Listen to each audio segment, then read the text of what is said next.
You know, many people every day rely on local fire departments when they need help. Whether you need a medical call, a fire call, they're trying to do pretty much a variety of things, rescue. These days they can do it all. And Lindsey Boetsch is live this morning to prove it. She is learning about enclosed space rescues. Boy, I hope you're not claustrophobic, Linz. No, I'm or not. Or the firefighters, for that matter. No, they're not either. I don't think you can be claustrophobic and be a firefighter. I don't know if that really works out too well. Darren Smith joins me now. He is the assistant fire chief here at Tri-Township. Talk a little bit about what this is before we get started. Basically what we have here, we have a setup, it's called a tripod. And what we do is we use it for confined space rescues. The majority of confined space type incidents that we would respond to would be in a factory or an industry. Okay. There are some other types of things that we could also be called to respond to, like on a farm, you have grain bins and stuff like that. That'd be a confined space.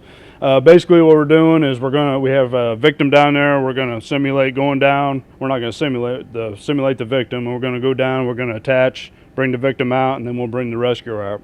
All right. So this system here, it's a tripod, like you mentioned. There's a variety of levies and pulls and things like that. Yes. How does that all work? Basically, what Adam's hooked up to is yellow rope. It's called a block and tackle. It's a 4-to-1 rigging system, and that allows us to lower him down and then retrieve him also. And also, if you see the red line here, fire service, we're very safety conscious, so we're always going to have a safety line. So okay. That's your safety line. Now I noticed there's a little thinner rope that's kind of just hanging there, but he's got a pretty tight grip on that. What does that do? That line there is just activating the block and tackle so it's able to lower into the hole. How many people do you usually have to do one of these? Typically what you see right here, this would be the minimum. Okay. And right here we have 4. We need one guy on the safety line, of course, a couple guys on the haul system, and then we have one firefighter that's going to be doing the rescue, actually. So. Now, have you had to do this yet here? As far as using a tripod, no. We did have a confined space rescue that we did back in 1993, so it's been a while. So there are hundreds of confined spaces. In the industries around Quincy, people don't really realize that. There's employees of these factories and stuff that are in them every day. So the chances of us having an incident are very real. There are people in them every day. So it's been 18 years, but you guys keep with the training, which makes me feel good, just in case I were ever caught in a confined space. How often do you guys go through this training? We do it at least once a year. When we build we're on top of our weight room actually here at the firehouse. When we built this weight room, we incorporated this prop, but we also go out. We have 2 industries in our district that we go to at least once a year, and we do training on site.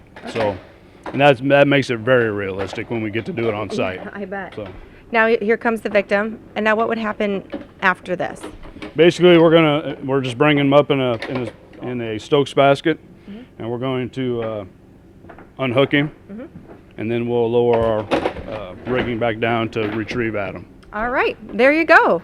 That's pretty neat. The levies and pulls are really what make this work really well. We've got 2 people that are pulling. We still have the firefighter who's down there who did the rescuing, but then this person would get some medical help and hopefully be okay. Impressive, and I like that they still train even though they haven't used it in almost 20 years, because if you're the person trapped in a confined space, you hope they know what they're doing. You hope they know what they're doing. Obviously they do. Great information to pass along this morning, Lindsey. Thanks so much.